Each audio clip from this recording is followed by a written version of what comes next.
Bismillah wa salatu wa salam ala Rasulillah. En el nombre de Allah, clemente misericordioso, que la paz y las bendiciones sean con el profeta Muhammad sallallahu alaihi wa sallam, con sus compañeros y todos aquellos que siguieron su ejemplo hasta el día del juicio final. Vamos a hablar hoy sobre un tema que es muy importante, un tema de la doctrina, de la creencia de Ahlus Sunnah wal Jama'ah, de la gente que sigue la sunna del profeta Muhammad sallallahu alaihi wa sallam y se aferra a la comunidad, a lo que es la gran comunidad de los musulmanes. El tema que vamos a tratar se llama la creencia de Ahlus Sunnah hacia los compañeros del profeta Muhammad sallallahu alaihi wasallam. Es decir, ¿qué representan los compañeros del profeta Muhammad sallallahu alaihi wasallam, sus discípulos, su gente más cercana? ¿Cuál es nuestra creencia con respecto a ellos? ¿Cuáles son las cosas que nosotros consideramos respecto a ellos, que fueron quienes en última instancia nos transmitieron a nosotros la religión, quienes fueron los testigos del profeta Muhammad sallallahu alaihi wasallam, quienes presenciaron los momentos en los cuales descendía la revelación al profeta Muhammad sallallahu alaihi wasallam, y cuando no comprendían algo le preguntaban, y que después de la muerte del profeta sallallahu alaihi wasallam fueron los que tomaron el estandarte del Islam y lo hicieron llegar a todas partes. Entonces, ¿qué es lo que nosotros creemos sobre ellos? Y esta creencia, ¿de dónde la sacamos? Como siempre, en nuestra metodología en Ahlus Sunnah wal Jama'ah es el Corán y la Sunna, lo que dice el libro de Allah y lo que dice la tradición, es decir, los dichos y los hechos del profeta Muhammad sallallahu alaihi wasallam. Vamos a dar primero la definición de la palabra sahaba. ¿Qué significa sahaba? Cuando nosotros traducimos la palabra sahaba al español decimos compañeros del profeta. Pero cuando vamos al lenguaje técnico islámico, ¿qué significa la palabra sahaba, la palabra compañero del profeta Muhammad? Para los muhaddisín, es decir, los sabios en la ciencia del hadís, en la transmisión del hadís, cuando hablan de sahaba, es toda aquella persona que se haya encontrado con el profeta, creyendo en su profecía y haya muerto como musulmán. Es decir, tres condiciones. Primero, que haya visto al profeta Muhammad sallallahu alaihi wasallam, que haya creído en él y que haya muerto como musulmán. Entonces, toda aquella persona que haya convivido de alguna manera con el profeta sallallahu alaihi wasallam, pero haya en ese mismo tiempo creído en él. Es decir, en la época del profeta Muhammad él le hablaba del Islam a muchas personas. ¿Acaso todas las personas creían en él? No. Esos eran los incrédulos. Los incrédulos no son sahabas, no son compañeros del profeta Muhammad sallallahu alaihi wasallam. Son aquellas personas que, a pesar de que lo veían y convivían con él, creían en su mensaje y que murieron como musulmanes. Es decir, hubo algunos pequeños casos de personas que luego de la muerte del profeta sallallahu alaihi wasallam consideraron que con la muerte de Muhammad había muerto también el Islam y renegaron del Islam y murieron como no musulmanes. Entonces, esas personas para nosotros tampoco entra dentro de la denominación de sahaba, de compañero del profeta Muhammad. ¿No se distingue compañero y sahaba? No, compañero y sahaba son sinónimos, pero la explicación técnica del término es quien haya visto, es decir, convivido con el profeta Muhammad en su misma época, quien haya, a la vez que convivió con él, creía en su mensaje, y esto deja por fuera a todos los que lo vieron, lo escucharon, vivieron con él, sin embargo no creyeron. Es decir, eran gente que convivía con el profeta, pero sin embargo no creyeron en su mensaje, no son sahabas. Y aquellas personas que convivieron con el profeta, creyeron en él, pero luego de la muerte del profeta sallallahu alaihi wasallam renegaron del Islam, tampoco son sahabas, hayan hecho lo que hayan hecho antes de esa situación. En Perú. Sí. O sea que todos que en ese momento, que todos... Esta definición primera que dimos es las personas de los sabios del hadís, es decir, los sabios que recopilan las narraciones del hadís, a quien consideran sahaba. Los juristas, o sea, aquellos que son los abogados o están en el ámbito del derecho islámico, tienen otra definición de sahaba, y esa es aquellos que lo acompañaron durante un tiempo tomando de su sabiduría. Esta es la definición que tienen los juristas. ¿Por qué hacen esta definición? Es decir, hay esta diferencia entre las dos definiciones. Los primeros nos están diciendo quién es sahaba, es decir, quién nos puede narrar hadices del profeta Muhammad diciendo yo escuché. Cualquier persona que haya creído, que haya visto al profeta, que haya creído en él, es un sahaba para nosotros y nos puede decir, yo escuché al profeta decir tal cosa y está diciendo la verdad.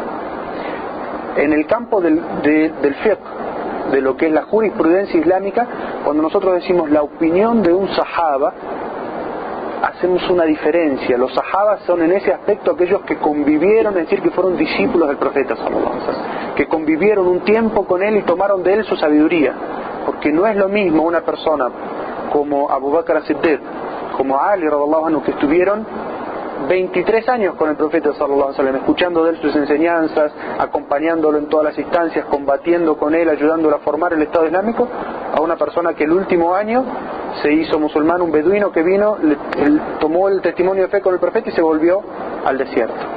Es decir, en las opiniones que nos pueden dar sobre la jurisprudencia no podemos equiparar entre uno y otro. Entonces, ¿quién es un sahaba para la jurisprudencia islámica? Aquella persona que estuvo, podemos constatar que su shahada es de larga data y estuvo mucho tiempo, lo que se llama musahaba, es decir, que compartió tiempo con el profeta sallallahu alaihi wasallam, es decir, que su opinión está basada en las enseñanzas que adquirió de él. Vamos a ver la palabra sahaba en el Corán y la Sunna, es decir, cómo menciona el Corán la palabra sahaba, en qué contexto. Por ejemplo, el profeta sallallahu alaihi wasallam dijo en un hadiz: no insultéis a mis sahabas, pues aunque lleguéis a dar en caridad tanto oro igual al tamaño de la montaña de Uhud, nunca llegaréis a igualar un puñado de ellos.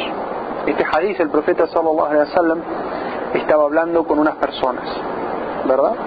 Y les dice a esas personas: no insulten o no se peleen o no maltraten verbalmente a mis sahabas, es decir, a mi círculo más íntimo de los sahabas, aquellos que fueron musulmanes desde la primera época, aquellos que me ayudaron a difundir el mensaje del monoteísmo en la Meca, aquellos que emigraron conmigo, aquellos que me ayudaron a establecer la sociedad islámica en Medina.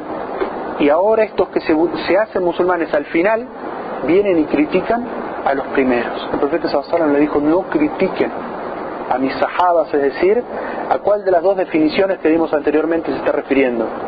A la de los juristas, ¿verdad? A los que dijeron que los sahabas son aquellos que pasaron mucho tiempo con el profeta Muhammad sallallahu alaihi wasallam. El profeta le está diciendo a los últimos musulmanes más nuevitos: no critiquen a aquellas personas que me acompañaron durante todo el mensaje, porque aunque ustedes tuvieran tanto oro como una montaña, la montaña de Uhud es una montaña muy grande que estaba a las espaldas de la ciudad de Medina. Es decir, el profeta le hablaba a la gente de Medina porque veían la montaña. Cuando uno está en Medina es imposible no ver esa montaña, es una montaña enorme, gigante. Y él le decía: aunque ustedes tuvieran todo eso de oro y lo dieran en caridad, no equivaldría a un puñadito de oro que dan mis sahabas por el esfuerzo que ellos hicieron por el Islam. Cuando no tenían nada, ellos daban su palabra, daban su vida, se ofrecían a sí mismos para defender al profeta sallallahu alaihi wasallam. No es comparable con una persona que viene después cuando toda la situación ya está arreglada, ya está armada. Entonces el profeta sallallahu alaihi wasallam usó la palabra sahaba en este hadiz. Y otra vez, volviendo a la definición que dieron los juristas, es decir, no critiquen, no insulten a mis compañeros primeros, porque hagan lo que hagan ustedes, no pueden alcanzar el favor o la grandeza de la obra que ellos tuvieron al acompañarme desde el principio. En el Corán también se menciona el término sahaba. Dice Allah en el Corán: si no socorréis al mensajero, sabed que Allah no necesita de vosotros, pues ya lo auxilió aquella vez que los incrédulos lo expulsaron de la Meca, cuando en la caverna con su compañero le dijo: no entristezcas, pues Allah está con nosotros.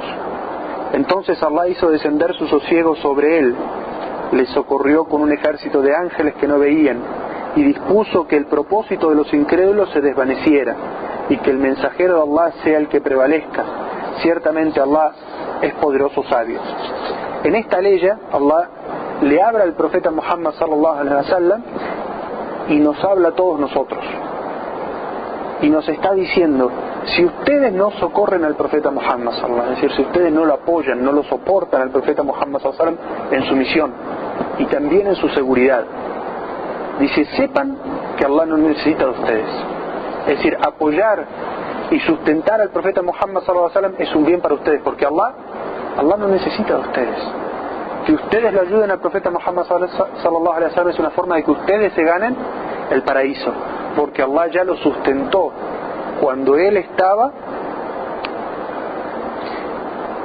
escapando de los incrédulos, cuando había salido de la ciudad de la Meca y lo perseguían todos los incrédulos para matarlo, y él y su sahibi, dice en el Sagrado Corán, él y su sahaba, su compañero, que quién fue el que acompañó al profeta Muhammad sallallahu alaihi wasallam en la emigración de la Meca a Medina, Abu Bakr as-Siddiq.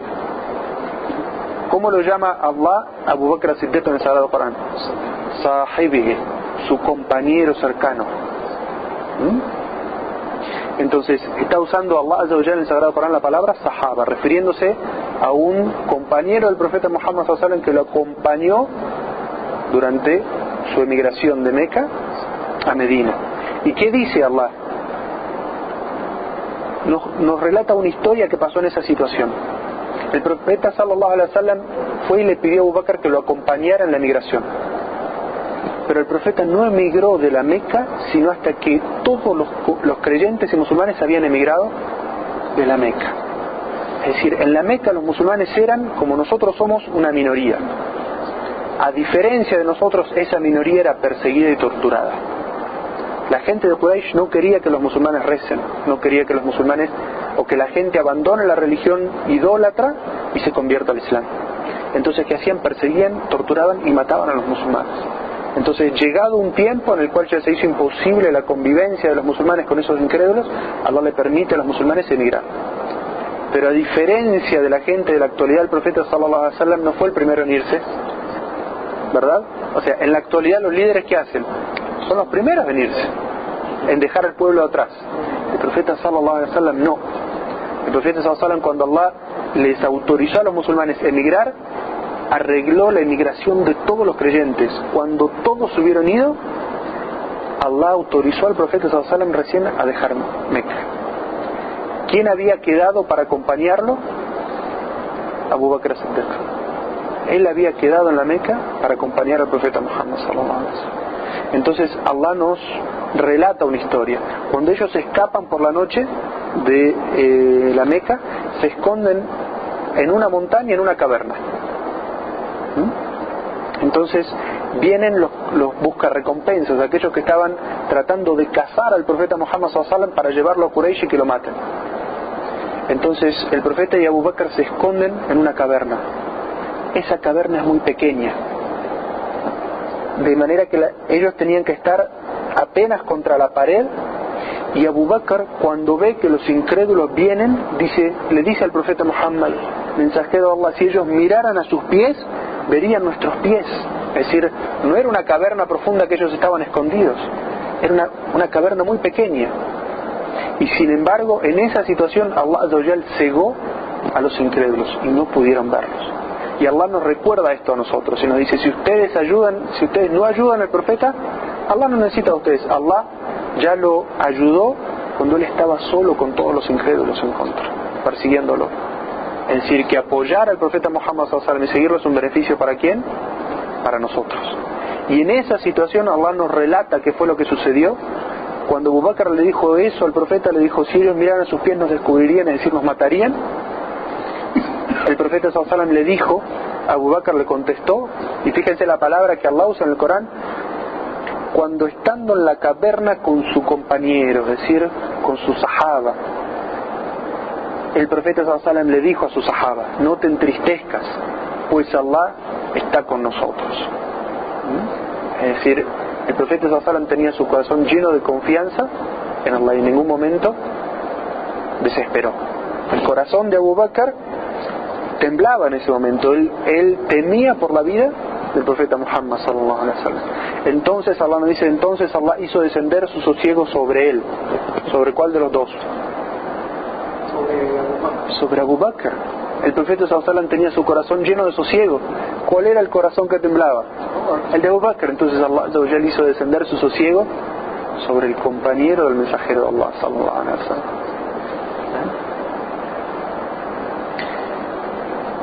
Entonces hablamos de la definición de la palabra sahaba, para aquellos que estudian el hadith y para aquellos que estudian el derecho. Vimos la utilización de la palabra sahaba en el Corán y en la Sunna. ¿Por qué mencionamos esto? Para que nadie piense que la terminología islámica es inventada, que la inventó un sabio. No, las palabras, las definiciones que usamos en la Sharia están basadas en lo que vino en el Corán y en la Sunna. Nosotros no inventamos nada. Allah los nombró así, el profeta sallallahu alaihi wasallam los nombró así, y por lo tanto corresponde que nosotros los nombremos de la misma manera.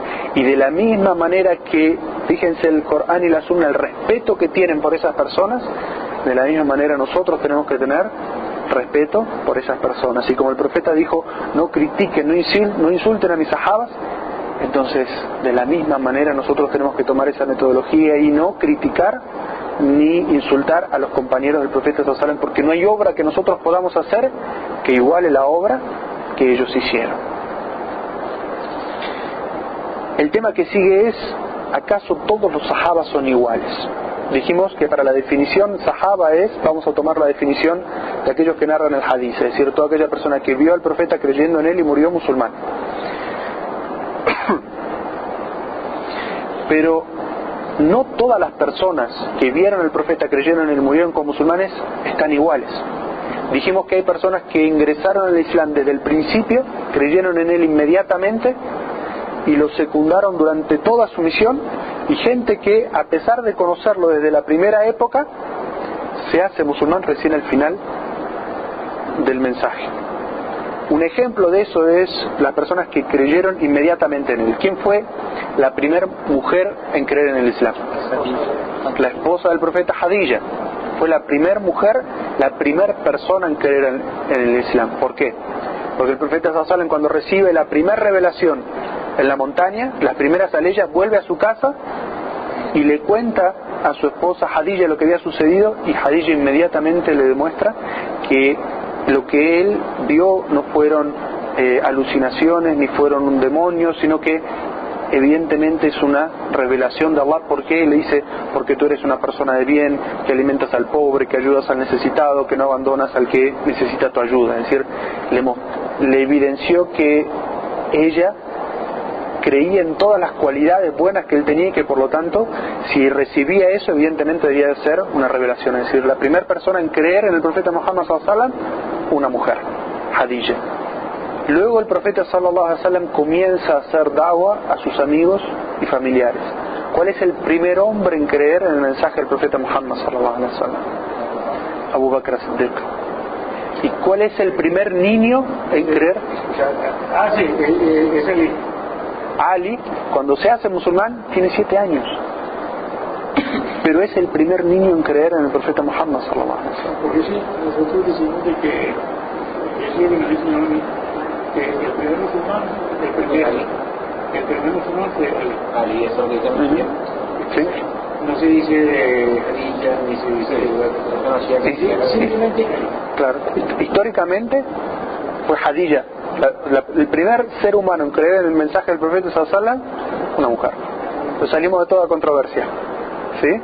Pero de los hombres, es decir, de los adultos, Abu Bakr as-Siddiq, y de los niños, Ali radhiallahu anhu.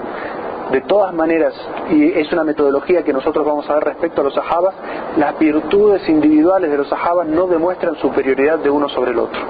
Es decir, todos los sahabas tienen una virtud o varias virtudes que el profeta sallallahu alaihi wasallam o Allah en el Sagrado Corán evidenció sobre ellos.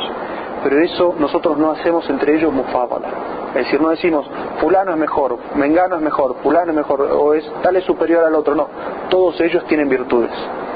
Y en base a esas virtudes fue que Allah los eligió para que ellos, después de la muerte del profeta sallallahu alaihi wasallam, fueran tomando las riendas de la nación islámica. Y por eso es que nosotros decimos Abu Bakr tenía prioridad en el califato, luego Omar, luego Uthman, luego Ali y luego los que siguieron. Pero de todas maneras nosotros creemos en las virtudes de todos ellos. No agarramos las de uno y negamos las de los demás, sino que creemos en las virtudes de todos los sahabas. Sin embargo decimos, esto no nos puede llevar a la injusticia de igualar entre todos los sahabas y decir todos ellos fueron iguales. No, hubo entre ellos quienes durante los 23 años del mensaje del profeta Muhammad sallallahu alaihi wasallam combatieron mano a mano con el profeta sallallahu alaihi wasallam. Estuvieron al lado de él cuando él pasó hambre, cuando pasó necesidad, cuando lo boicotearon, cuando tuvo que emigrar, cuando tuvo que luchar, cuando tuvo que establecer su Estado Islámico, cuando los asediaron. En todas esas épocas ellos estuvieron al lado. Y después vinieron, que es una virtud enorme, gente en el último momento, cuando Allah dice: y vendrán la gente a ti en olas, afuayan a convertir como en mareas a convertirse al Islam.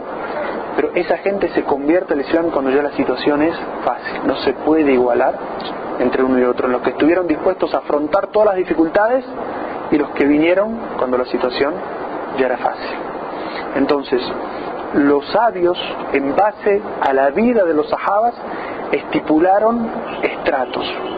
Estos estratos nos sirven no para también decir que de unos tomamos y de los otros no, o que estos son musulmanes o que los otros no, sino para no olvidarnos, como es parte de nuestra ética como musulmanes, de mencionar las mejores obras de cada uno. Entonces, el primer estrato, es decir, el más alto de los sahabas, es los primeros en aceptar el Islam. Y de entre ellos, los 4 califas rectos.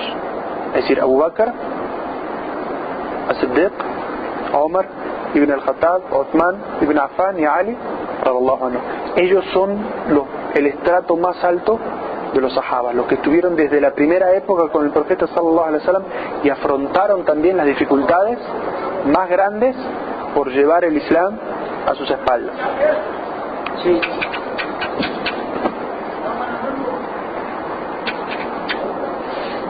Entonces dijimos, el primer estrato o el primer nivel, aquellos que fueron los primeros en aceptar el Islam, entre ellos los 4 califas. Es decir, vienen Abu Bakr, Omar, Uthman, Ali, y después los que fueron los primeros en aceptar el Islam. Segundo, los que aceptaron el Islam en los primeros años de la Meca. Es decir, nosotros dijimos que los musulmanes estuvieron ¿cuántos años en la Meca? 13 años. Es decir, aquellos que sufrieron la persecución, la tortura y en muchos casos la muerte, y pasaron la época más difícil del Islam, esos están en el segundo nivel, desde arriba, porque esos fueron los que sufrieron más pruebas. Tercero, los que emigraron a Abisinia. En medio de esa persecución, el profeta sallallahu alaihi wasallam le permitió a aquellos musulmanes que no tenían protección de sus familias, que podían emigrar a Abisinia. Y Abisinia es lo que se llamaba en idioma árabe el Habasha. Es lo que hoy se conoce como Etiopía, que queda cruzando el Mar Rojo, enfrente de Arabia, sobre el continente africano. Y en esa sociedad, el rey, se llamaba Negus, era un rey cristiano. Sin embargo, el profeta sallallahu alaihi wasallam le dijo: emigren donde el rey Negus, porque es un rey justo que no oprime a nadie. Es decir, el mensajero de Allah le permitió a los musulmanes que vivían oprimidos y perseguidos que emigren a una sociedad cristiana, porque en esa sociedad cristiana había justicia social, porque en esa sociedad no se oprimía a nadie por su religión. Y así fue. Esos sahabas emigraron de la Meca a Abisinia, y cuando llegaron allí encontraron las garantías de protección y de paz del rey de Abisinia, que les permitió vivir como musulmanes. Y los musulmanes vivieron en Abisinia durante muchos años, que emigraron de Abisinia a Medina directamente. Imagínense, los musulmanes ya habían emigrado de la Meca a Medina y habían establecido el Estado Islámico, y los musulmanes seguían viviendo en Abisinia. Y cuando fue una de las batallas, en el mismo momento que el profeta sallallahu alaihi wasallam estaba por salir para esa batalla, estaban llegando los emigrantes. Y ahí fue cuando el profeta sallallahu alaihi wasallam se reencontró con uno de sus primos, que es Jafar ibn Abi Talib, que sale en esa misma batalla y muere. Sí, y cuando ellos emigraron a Abisinia, parece que yo entendí de que de la Meca mandan, lo perseguían, mandar como emisario allá diciéndole al rey que lo que entregara, y le dijo: ¿cómo yo fui atrás y yo vine para que yo lo suceda? Exacto. Ese es un poder de Dios. Eso es. Y ese gobernante se hizo musulmán. Negus se hizo musulmán. Sin embargo, él, cuando evidenció su Islam, los clérigos y los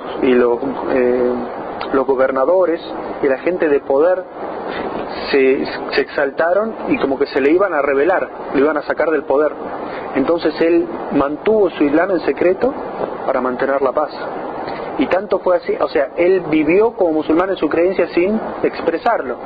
Y cuando él murió, los musulmanes estaban en Medina. Y el profeta sallallahu alaihi wasallam dijo, porque Allah le inspiró que él había muerto, le dijo: ahora vamos a hacer la oración del difunto al difunto ausente, porque ha muerto nuestro hermano Negus en Abisinia. Y todos los musulmanes se pararon detrás del profeta sallallahu alaihi wasallam y hicieron la oración fúnebre como si él estuviera adelante de él. Y los relatos dicen que Allah acortó la tierra entre el profeta sallallahu alaihi wasallam y el cuerpo del Negus para que se hiciera la oración de esa manera. Por eso es que en la legislación islámica, para aquellas personas que mueren y no se les ha hecho la oración fúnebre, es lícito, acorde a esta enseñanza del profeta sallallahu alaihi wasallam, hacer la oración fúnebre del ausente. Entonces habíamos dicho, el tercer nivel de los sahabas es los que emigraron a Abisinia. El cuarto, aquellos que presenciaron el primer pacto de Aqaba. Y este es cuando los musulmanes todavía vivían en la Meca, pero estaban buscando un lugar donde emigrar. El profeta sallallahu alaihi wasallam, cuando venía la gente a hacer la peregrinación a la Kaaba, el profeta salía a encontrar los grupos e invitarlos al Islam. Y un grupo de la gente de Medina creyó en el profeta sallallahu alaihi wasallam y tomó un pacto que se llama el pacto de Aqaba con el profeta sallallahu alaihi wasallam, de que iban a volver a su tierra a difundir el Islam. Entonces ellos fueron los precursores del estado de Medina, los que fundaron, los que llevaron el Islam de la Meca a Medina, y por eso están ubicados en el primer pacto de Aqaba. En el quinto nivel están los que presenciaron el segundo pacto de Aqaba, que el segundo pacto de Aqaba es distinto del primero, porque en el primero, como dijimos, porque en el primero, como dijimos, los musulmanes se comprometieron a llevar, a difundir el Islam de la Meca a Medina. En el segundo pacto de Aqaba, los musulmanes se comprometen a aceptar al profeta sallallahu alaihi wasallam como su huésped. Es decir, el profeta iba a emigrar de la Meca a Medina y la gente de Medina lo iba a aceptar al profeta sallallahu alaihi wasallam y lo iban a proteger. Y el texto dice: vamos a proteger al profeta Muhammad sallallahu alaihi wasallam de lo mismo que protegeríamos a nuestros hijos.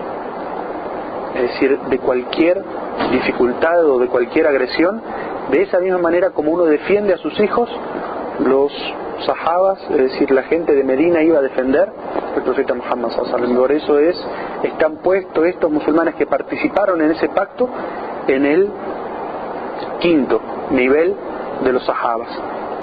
El sexto son los primeros que emigraron de la Meca a Medina. Es decir, aquellos musulmanes que habían estado en Meca, que no fueron los primeros en islamizarse, sino aquellos que se islamizaron durante los 13 años, pero que fueron los primeros en emigrar a Medina y distribuir y enseñar y divulgar la religión del Islam y establecer el Estado Islámico. Esos son los que están en el sexto nivel de los sahabas. Ellos fueron antes de la inmigración grande. Exacto. Eso puede ser que en el primer pacto había una gente de la Meca que el profeta mandó como a salir para Medina ante el segundo pacto, así como sí, eso, pero de todas maneras los primeros son los que participaron en el pacto de Aqaba. Esos son todos gente de Medina. Aleikum salam wa rahmatullah. Esa es toda gente de Medina. Todos son ansares. Los que participan en el segundo pacto de Aqaba son todos ansar, porque son los que le garantizan la seguridad al profeta Muhammad sallallahu alaihi wasallam. Estos son los que están sextos, son los muhajirin, que emigran los emigrantes que emigran de la Meca a Medina. Entonces, fíjense, subhanallah, como los sabios pusieron estratos o niveles en los que entran todos los sahabas. El séptimo, los que participaron en la batalla de Badr, que fue la primera batalla del Islam y la batalla más importante, la que le dio lugar a los musulmanes. Los musulmanes hasta ese momento eran unos pocos que habían emigrado de la Meca a Medina y unos pocos que se habían islamizado en Medina, pero no tenían estatus de Estado propio. Y por eso fue que Quraysh quiso castigarlos e invadir Medina para acabar con los musulmanes. Pero Allah Azza wa Jalla, a pesar de que ellos eran 313 contra 1000, y estos 1000 estaban pertrechados y tenían caballos y camellos, estaban bien armados, Allah Azza wa Jalla descendió ángeles que ayudaron a los creyentes, que le dio la victoria a esos creyentes sobre los incrédulos, a pesar del número y la preparación. Entonces, eso fue lo que le dio. Una vez que eso sucedió, los musulmanes empezaron a tener más respeto entre las tribus, ya que aquellos que habían pensado en invadir Medina o matar o perseguir a los musulmanes, esta gente tiene poder militar, tiene estatus de Estado propio, entonces desistieron de atacar a los musulmanes. Y por eso es que aquellos valientes musulmanes que participaron en esta batalla, a pesar de que muchos hipócritas que habían salido junto con los sahabas, antes de la batalla se volvieron y abandonaron a los musulmanes, y estos eran 1 contra 3, es decir, había una diferencia numérica importante, y en la preparación para la guerra también. Los musulmanes tenían pocos caballos, muy pocos caballos, sin embargo el otro ejército había venido con sus caballos y con sus camellos y con sus lanzas, y los musulmanes estaban armados con armas de combate de cuerpo a cuerpo. Los kufares estaban bien pertrechados, los musulmanes no estaban. Pero Allah Azza wa Jal, en muchas ocasiones, por la fe y por el aferro a la fe que tienen los musulmanes, les dio la victoria sobre los kufares. El octavo nivel, los que emigraron de la Meca a Medina luego de la batalla de Badr y hasta el pacto de Hudaybiyah. Entonces dijimos que el séptimo nivel el sexto eran los que emigraron, los primeros, los tempranos que emigraron de la Meca a Medina, es decir, ellos se jugaban porque no sabían qué era lo que iba a pasar con esa situación. Luego vino la batalla de Badr, luego vino los que, estando ya establecido el Estado Islámico, era más fácil emigrar porque no se jugaban tanto, ya los musulmanes tenían su Estado propio. Entonces esos por eso están un nivel más abajo. El noveno de los niveles es los que participaron del pacto de Ridwan, Beato Ridwan, que eso es cuando los musulmanes van hacia la Meca, intentan hacer la peregrinación y los kufares les impiden hacer la peregrinación menor, les cierran las puertas de la ciudad y ellos no pueden entrar. Entonces los musulmanes mandan a un negociador para que negocie con la gente de Quraysh para que los dejen hacer la peregrinación menor, y a que mandan es a Uthman ibn Affan. Y sin embargo la gente de Quraysh, ¿qué hace? Lo apresa, lo encierra, y es algo que va contra las leyes de los emisarios o de los mensajeros. No se puede apresar ni matar a los mensajeros, porque son los que transmiten las noticias de un pueblo al otro. Quraysh, ¿qué hace? Rompe esa regla y lo apresa. Los musulmanes, ¿qué creen? Que lo habían matado. Entonces el profeta sallallahu alaihi wasallam se sienta bajo un árbol y le toma un pacto de fidelidad a todos los sahabas que habían ido con él desde Medina a la Meca, de que iban a luchar hasta la muerte para buscar a su hermano o para vengar esa situación. Entonces Allah Azza wa Jal, como ya vamos a ver más adelante, dice: Allah se complace de aquellos que te han jurado fidelidad bajo el árbol. Y estos pocos valientes también musulmanes por eso están en un estado, en un nivel especial, por esta situación de que ellos se jugaron con valentía y juraron fidelidad al profeta sallallahu alaihi wasallam a luchar hasta la muerte, y Allah dice en el Sagrado Corán: Allah se complace de ellos. El décimo son aquellos que emigraron de Meca a Medina luego del pacto de Hudaybiyah. Esta situación anterior que nosotros mencionamos terminó en que los musulmanes y los kufares hicieron un pacto de coexistencia pacífica por 10 años, que se llama el pacto de Hudaybiyah. Entonces, una vez que se estableció el pacto, aquellos que emigraron de la Meca a Medina todavía tenían más garantías de ir a un Estado Islámico que los protegía, entonces por eso están un nivel más abajo. El nivel 11 son aquellos que aceptaron el Islam luego de la conquista de la Meca, es decir, cuando los musulmanes ya tenían su estado en Medina y habían liberado la ciudad de la Meca de la idolatría y del poder corrupto y tiránico de los kufares. Los que aceptan el Islam en esa situación están en un nivel más abajo. Y el 12 El último nivel son los niños que vieron al profeta sallallahu alaihi wasallam durante la conquista de la Meca y la peregrinación de despedida. Es decir, fíjense que nosotros habíamos puesto en nuestra definición que las tres condiciones eran que habían visto al profeta, creído en él y muerto como musulmanes.